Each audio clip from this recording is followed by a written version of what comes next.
right. Late on. Good afternoon. I'll start off with a statement on the Democratic Republic of the Congo. The Secretary General welcomes recent engagements by the President of Angola and the African Union Champion for Peace and Reconciliation, João Lourenço, with the M23 rebel group, which resulted in the announcement of a ceasefire beginning tomorrow, March 7th, in compliance with the decisions of the African Union Peace and Security Council that were taken on 17th February in Addis Ababa. The Secretary General urges the M23 to respect the ceasefire in order to create conditions for its full and effective withdrawal from all occupied areas in Eastern Democratic Republic of the Congo, in line with the decisions of the Luanda mini-summit held on the 23rd of November of last year. The Secretary General condemns all violence against civilians and renews his call on all Congolese and foreign armed groups to lay down their weapons and disarm unconditionally. He urges all parties to the conflict to ensure immediate and unfettered humanitarian access to the affected population and to ensure protection of civilians and respect for international humanitarian law. He calls on all actors to refrain from hate speech and incitement to violence. The Secretary General reaffirms the continued support of the United Nations to the Luanda and Nairobi processes. And just to give you a bit more context on the ground, on Saturday, the head of the UN peacekeeping mission there, Bintou Keita, concluded her mission to the Eastern Democratic Republic of the Congo with a press conference in Goma. She outlined that the mission is maintaining a robust presence in M23-controlled areas to protect civilians and continues to provide support to the Congolese armed forces in strict compliance with human rights due diligence policy. She echoed the calls for a rigorous respect of the ceasefire and that was announced on Friday, and urged the M23 to withdraw from the occupied areas and disarm unconditionally. This morning, the Secretary General spoke to the Commission on the status of women. He said that this year's event takes on an even greater significance as progress won over decades is vanishing before our very eyes. In Afghanistan, for example, he said that women and girls have been erased from public life. Gender equality is growing more distant. And the Secretary General added that on the current track, UN Women puts it at 300 years away. He called for urgent action to equalize power in three ways. First, on increasing education, income, and employment for women and girls, particularly in the global south. Second, he added, leaders must promote women's and girls' full participation in leadership and in science and technology, from governments to boardrooms and classrooms. Finally, he called for the creation of a safe digital environment for women and girls. Full remarks were shared with you. And as you know, Secretary General is back here, obviously. He was in Doha over the weekend, where he spoke yesterday the plenary of the 5th Conference on the Least Developed Countries. He told delegates that there is perhaps no more important issue around which we can and must unite than transforming the words of the Doha Program of Action into results. We don't have a moment to lose, he said. He added that least developed countries are being stranded amidst rising tide of crisis, uncertainty, climate chaos in the deep global injustice, adding that deeply dysfunctional and unfair global financial system is handing the LDCs the rawest of deals, with the countries facing interest rates at up to 8 times that higher developed countries. Full remarks were shared with you. Also, over the weekend, we shared a statement in which the Secretary General commended delegates at the Intergovernmental Conference that finalized the text to ensure the conservation and sustainable use of marine biological diversity of areas beyond national jurisdiction. The breakthrough, which covers nearly 2/3 of the ocean, marks the culmination of nearly 2 decades of work and builds on the legacy of the UN Convention on the Law of the Sea. This action is a victory for multilateralism and for global efforts to counter the destructive trends facing health now and for generations to come. Full statement is online. This morning, the head of the peacekeeping mission in South Sudan, Nicholas Haysom, briefed the council. He welcomed the transitional government's commitment to implement the peace agreement, as well as a clear statement that there would be no more extensions of the timelines contained in the agreed roadmap. He said 2023 would be a make or break year and test all the parties to the peace agreement. He will speak to you at the stakeout. Also, programming note on Wednesday, the SRSG for Afghanistan is in person here. She's speaking to the Council, and I spoke to her earlier today. She will go to the stakeout. Turning to Ukraine, our humanitarian colleagues on the ground tell us that the security situation in the frontline town of Bakhmut in the eastern Donetsk region has deteriorated significantly in recent days. Intense shelling is compounding an already precarious humanitarian situation. Access to the town remains limited, with a significant decrease in the number of volunteer groups still operating there. Local authorities have reported to us at least 8 civilian casualties in the last 48 hours. This includes 1 woman who was killed and 2 men who were seriously injured trying to cross a makeshift bridge out of Bakhmut. Local volunteers continue to assist as many as 4,500 civilians living in town out of a pre-war population of about 73,000. Just to recap that in February, we sent 6 interagency convoys to Donetsk region carrying food, water, and winter shelter material for over 77,000 people. Also, on March 2nd, there was a deadly attack on a residential building in the city of Zaporizhzhia. Our humanitarian colleagues on the ground say that 13 deaths, including an 8-month-old child, have been confirmed as of today. 2 are still missing. Denise Brown, the humanitarian coordinator in Ukraine for the UN, met local authorities at the site yesterday. She stressed that civilian infrastructure are protected by international humanitarian law and should never be targeted. Our humanitarian partners have provided emergency supplies, including food, clothing, bedding, hygiene kits, and psychosocial support, as well as cash assistance. Turning to Syria, 1 month after the devastating earthquake, we and our partners continue to scale up our response. At least 8.8 million people have been affected, with a majority expected to need humanitarian assistance. Since the 9th, 583 trucks loaded with aid from 7 UN agencies have crossed into northwest Syria via 3 available border crossings. Our humanitarian partners estimate that homes for some 2.7 million people have been damaged in Aleppo, Hama, Latakia, and Homs. Those displaced are in collective centers in host communities. More funding is urgently needed for the humanitarian response. Our flash appeal is 52% funded, which means we have $206 million out of 400 required. Today, and also in terms of Turkey, we are continuing to provide, with our partners so far, 5.7 million food packages and hot meals, 42,000 tents, 278,000 blankets, 181,000 mattresses, and 169,000 hygiene kits. The billion-dollar appeal for Turkey is 9.6% funded, which means 96.6 million American dollars. Quick update from Vanuatu, which I don't know if you saw the reports, was hit by 2 consecutive Category 4 cyclones and a 6.5 magnitude earthquake just last week and over the weekend. Authorities are telling us that over 200,000 people were impacted. That's about 63% of the population. Under the leadership of the acting resident coordinator to Vanuatu, Heike Alafsan, our regional office of the Coordination of Humanitarian Affairs and the UN team is supporting a government-led response. While there still is a power outage and communication challenges across the capital city, UN and humanitarian personnel partners are continuing to work with authorities and civil society representatives. Our team on the ground had pre-positioned items in Vanuatu ahead of the cyclone season. These have now been distributed by our local partners.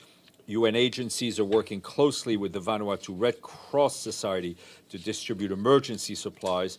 More are expected to be shipped to support the response efforts. Our team is supporting authorities with additional life-saving needs, and assessment has offered immediately to deploy staff to further assist on the ground. Turning to another natural disaster, 6 months after the devastating floods that hit Pakistan, our UN team and partners have now reached more than 7 million people with food and other essential services as part of the government-led flood response. We're also supporting authorities to help communities recover, restore their livelihoods, and prepare for the next monsoon season in a few months. However, only 30% of the flood response plan has been funded, and rates of children malnutrition are particularly of concern. UNICEF and its partners have reached more than 1 million children and close to 850,000 mothers with life-saving nutrition interventions that help avert a significant number of deaths. However, only 1/3 of the child nutrition response is funded, leaving 12 million children suffering from stunting, or being at risk of stunting. For its part, the World Health Organization has reached more than 3 million people with health services. FAO has provided food security and agricultural assistance to 7 million, although 4 million people are still at risk. Tomorrow, 11 o'clock, there will be a briefing here. That's what we do here. There'll be a briefing here sponsored, by the Permanent Mission of Ireland with the Ngino Karama on women, peace, and security agenda in the Arab region. Speakers will include Zahara Langi, Samia El Hashimi, Amani Aruri, and Brigitte Chelabian, and Suzanne Aref, all of Karama. At noon, our guest will be the resident coordinator and humanitarian coordinator for Türkiye, Alvaro Rodriguez. He will join us virtually from Hatay province, which is one of the hardest hit provinces in Turkey. Edith.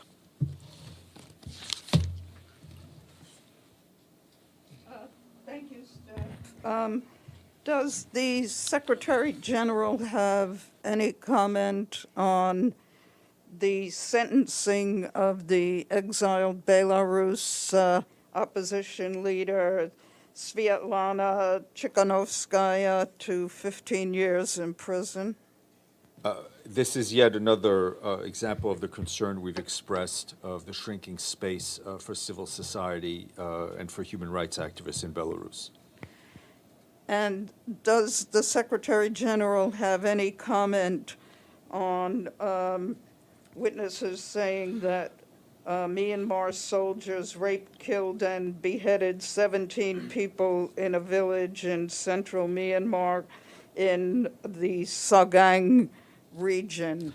Their bodies were found. I had not seen that horrendous report, but we will check. We will check and get back to you. Maggie and then James.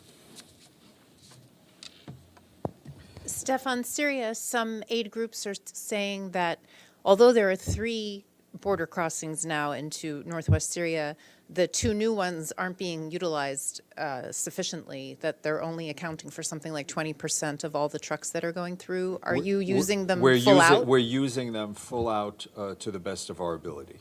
I mean, we're very focused. Have you heard any complaints? If you go back, we hear complaints all the time.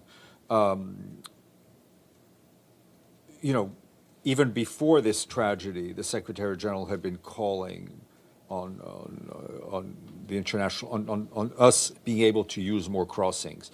We were able to now to use 2 more crossings. Our colleagues are trying to push as much aid through those 3 crossings as possible, based obviously on the availability of aid, funding, and of trucks. Okay. And one other, several Western governments are talking about banning TikTok on their official devices and phones and laptops and such. Does the UN allow TikTok on UN devices? Yeah, I'm not aware of any rules to that effect, depending on the age of the staff, obviously. James. Yeah, we tend to Syria. skew older than most governments. Back to Syria. Can you confirm that there's been a new declaration by the Syrian Ministry for Oil to all international organizations and diplomatic representations in Syria? Apparently now all fuel used by anyone international must be purchased in US dollars, not in Syrian pounds. Given the scale of the UN's operations currently I'll check with our country in Syria, team. I've not heard. I'm told the difference is substantial in the cost that the Syrian government would be receiving from the United Nations over that, if you could check for us.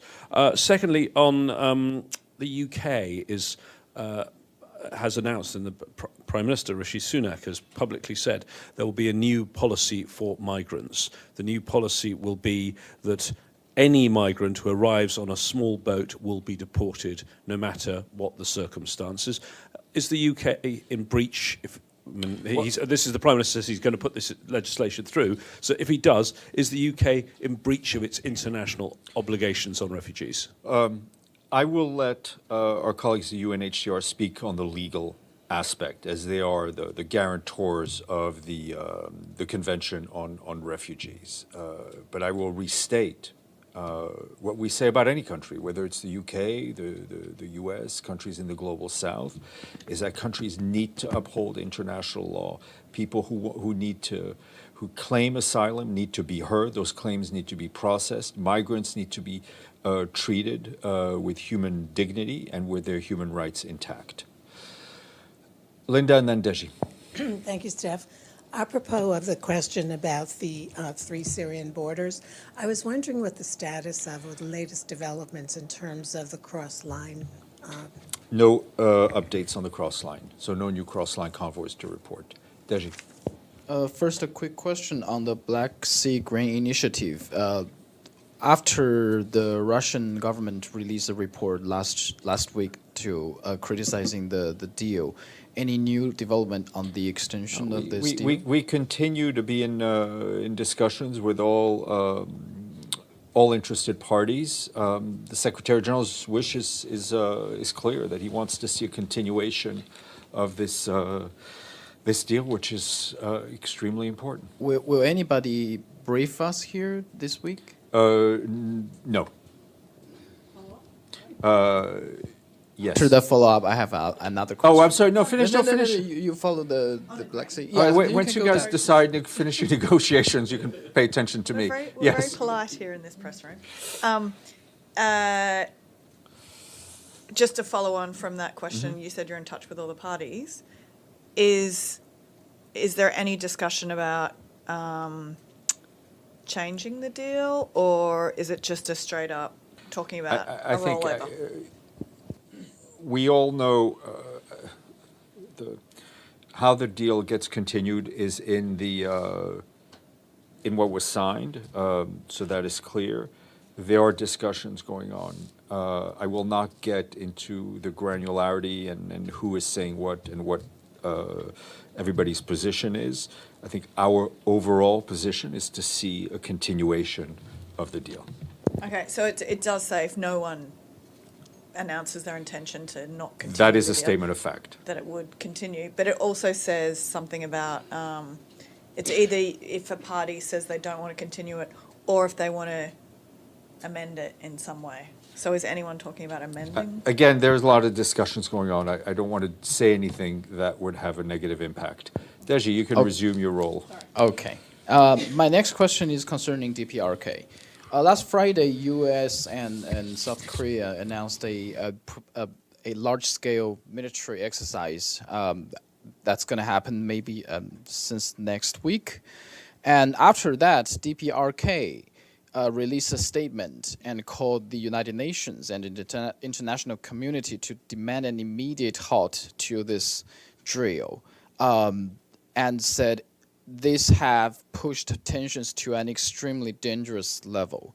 So has the UN received any of the requests to facilitate DPRK to stop this?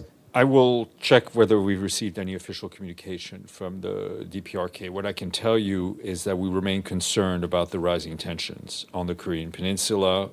Again, it needs to be reiterated, the Secretary General's call for the full implementation of all relevant Security Council resolutions. His position has been cleared. He's always called for a resumption of talks and for all concerned to foster and induce an environment that's conducive to such talks. The only way forward is through diplomatic engagement, and for what he wants to see, sustainable peace and the complete and verifiable denuclearization of the nuclear peninsula. Yes, sir. Mr. Stephane, thank you. A few months back, UN Secretary General, in a statement said that Pakistan should have a de-escalation in a political situation, political tension in Pakistan between incumbent government and ex-Prime Minister Pakistan, Mr. Imran Khan. Till today, like 75 criminal cases has been registered against him, including terrorism charges. And there's a crackdown, big crackdown going on in Pakistan on the media and stuff like that. And most importantly, I think on 26th of October, you said in a statement, the killing of one of the most prominent Pakistani journalist, Arshad Sharif, in Kenya in a very brutal and mysterious way. Did you hear anything back from Kenyan government? Because you demanded the investigation to be speed up or be transparent. We have not heard anything. I don't think I used the term demand, but we called for. Yeah, I'm sorry. No, that's okay. That's okay. So I've not heard. We've not heard anything back. It was not a formal request to keep the UN informed. It was a call for a transparent investigation. We'd have to check what the status is. On the internal situation in Pakistan, I have nothing to add than what we've already said. Mr. Stephane, United Nations Secretary General Mr. Guterres has said that Pakistan should de-escalate the situation. As you said, that we are already going through a very tough time because of floods and everything, and the political situation is not—it's getting worse. Right. No, but I'm saying I've nothing so to did you hear anything about the no? I've situation in nothing Pakistan? to add to what the Secretary General said at the time.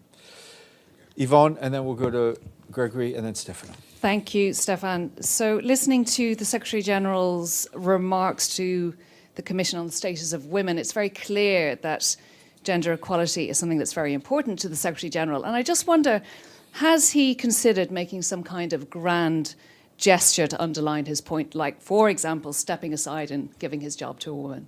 No, resigning is not something the Secretary General is contemplating in doing in any way, shape, or form.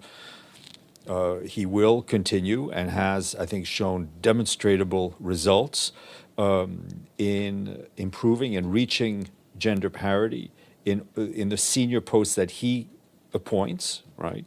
Because he doesn't have the authority over the whole administration. Putting in place a strategy to reach gender parity at the professional levels, to ensure that there's more equitable and clearer representation, and I think what he has done in terms of appointments was done extremely quickly within UN standards. I think within 2 years he had reached the parity, also including the resident coordinators on the ground, and that is a policy he will continue with a lot of energy. Gregory, then Stephane. Thank you, Stephane. The U.S. refused on issuing the visas for some of Russian delegates to participate on open-ended working group on information. The Russian side urged the Secretariat to take some measures to prevent this kind of situation in future. Sorry, the issue of visas? Yes. Yeah, I mean, I can tell you that the Secretary General, his legal counsel has been very, very much focused on ensuring that the obligations are met, and that all delegations that have business in front of the United Nations here in New York are granted the visas as they should be. Signor Vacara, and then we'll go to the TV. Grazie, Stephane.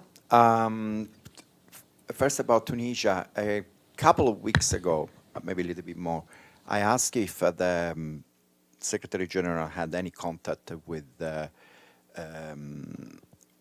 President of Tunisia. This regarding the arrest at that time of political leaders. And since then, other things happened. There is a crackdown on migrants, accusation of racism, and so on. So, did the Secretary General had any contact with the government of Tunisia around this issue? He directly has not had contact. Obviously, through our country office and other means, we remain in contact with the Tunisian authorities. I can tell you that we're gravely concerned about the spate of arrests that we have seen, the arbitrary arrests, especially focusing on the political opposition, on civil society, journalists, and also the increasing crackdown that we've seen on migrants, which is also of concern. And I can only say that we condemn without reservation any and all statements that are xenophobic, that are racist, that are meant to increase racial hatred. But if he's so concerned, if the situation gets worse, will he attempt to have a direct contact with the The Secretary General is always ready to speak to any world leader when he thinks it will be productive to the situation. And then a quick another thing about the problems of the migrants, the crisis of the migrants in the Mediterranean. The Italian foreign minister just in an interview that it's not a problem that Italy can resolve alone, but this time he didn't say only, all Europe has to help. He says UN has to help. What do you think? I didn't see the exact statements. I can tell you that the UN, in terms of UNHCR, the International Organization for Migration, has been helping and assisting countries of destination, countries of transit, countries of origin. I mean, the minister is right in saying that Italy can't do it alone. Not one country can't do it alone. Every country needs to show solidarity.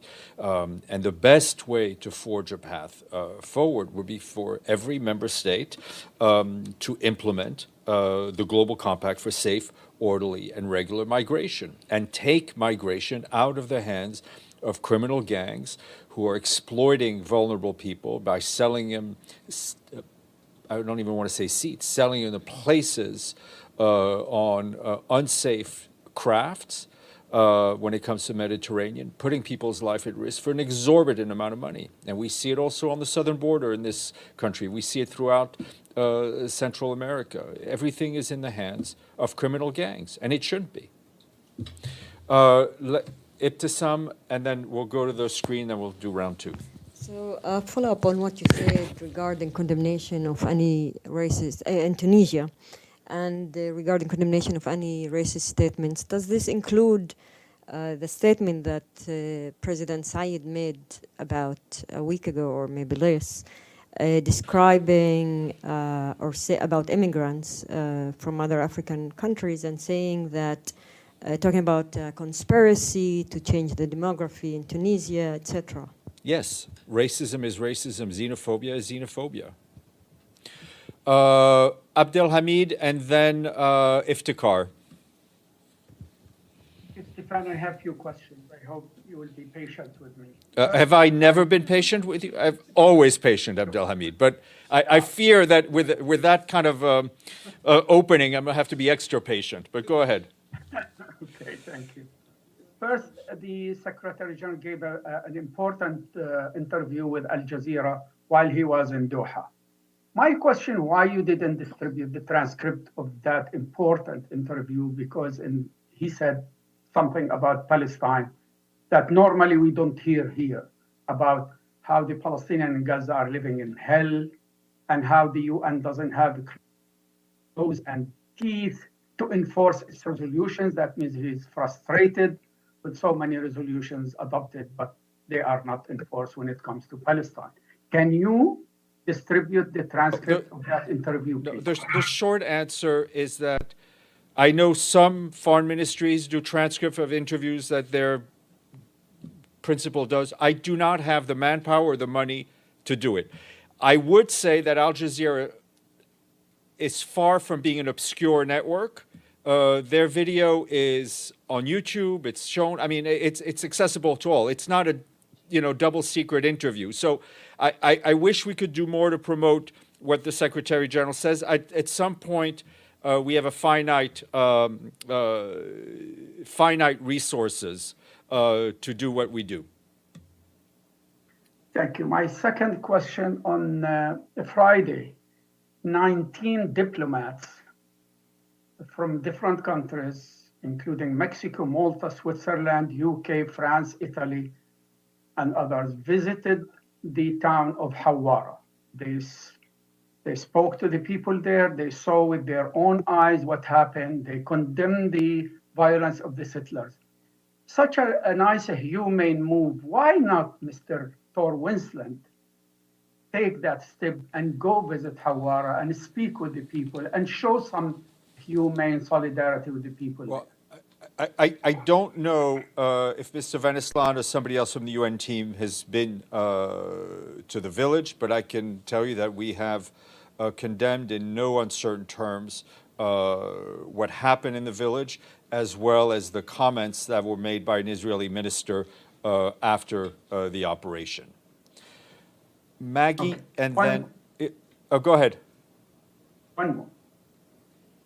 13 people of Jabal al-Mukabbir received notices to demolish their houses. Itamar Ben Ghafir today said that demolishing of houses will not stop during the month of Ramadan. And he will continue with this policy. Do you have any comment on that? We have always spoken out against the demolition of houses, regardless of when they occur. Yes, sir. Thank you, Stephane.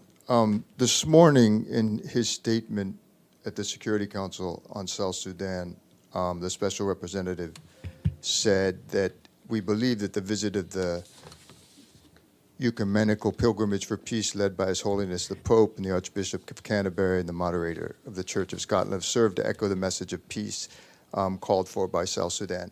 I assume he's speaking for the Secretary General, but in general, what is the Secretary General's position on religious leaders and their ability or not to promote peace, whether in South Sudan or other? The short answer is yes. Mr. Haysom, as Special Representative Secretary General, speaks for the Secretary General. In this, religious leaders have great potential to do good, to work for peace. I think the joint visit by the Pope, the Archbishop of Canterbury, and the court. No, I can't remember the title of the head of the Church of the moderator. Thank you, of the Church of Scotland, was extremely important. Religious leaders have a lot of power and a lot of influence. It is critical that they use it for good. You will get a short question after I hear a brief question from Margaret, and then James, and then we'll come back to you. So brief. So brief. Has the Secretary General had any direct conversation with President Bashar al-Assad since the extra 2 border crossings were opened? No, ma'am. Thank you. Okay, James. As you hold on, I'll get you in a second. That's okay. That's okay. I have brief questions, but I have 2.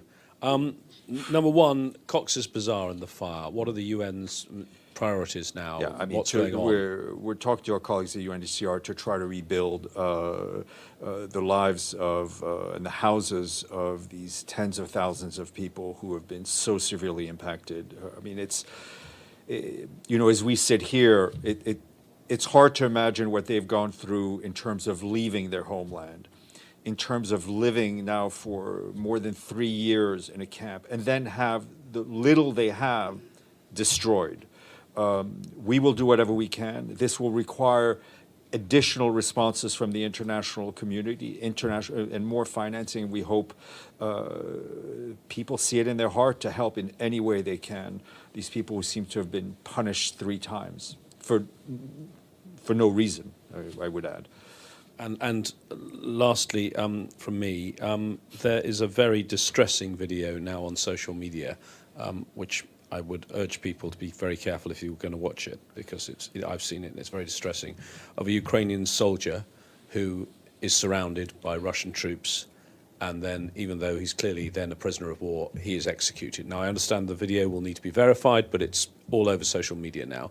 What is the Secretary General's, if that is verified as true, what is his reaction to the cold-blooded execution of a soldier? I haven't seen the video. What is important is that the international community for the Red Cross have access to prisoners of war on both sides, full access, and that every party to this conflict obey and respect international law that protects prisoners of war. In addition, showing this kind of a video and propagating it is also, I think, against, if not against the law, immoral. Sir, as you said in your opening remarks about the floods in Pakistan, you said that we're still short of the aid money for the much-needed aid for the victim of the floods.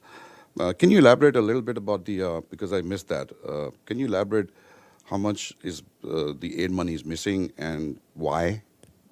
It's missing because people haven't given it. Right, because I mean, it's a pretty clear, you know, we're not sitting on secret money. So we put out an appeal. If the appeal is only 40% funded, it means by my math that we still need 60%. And the international community and those countries that have the money have not stepped up. In terms of the details of the appeal, we can share with you the links on the OCHA website, and you can see everything in detail. Iftikhar, I'm reminded that you had your hand up and I forgot to call on you, and then we'll go to Paulina. Sorry, Steph, by now the question has been asked. Iftikhar, I'm so sorry. I look forward to seeing you here in person so I can call on you first. Paulina, all yours. Tomorrow, excellent.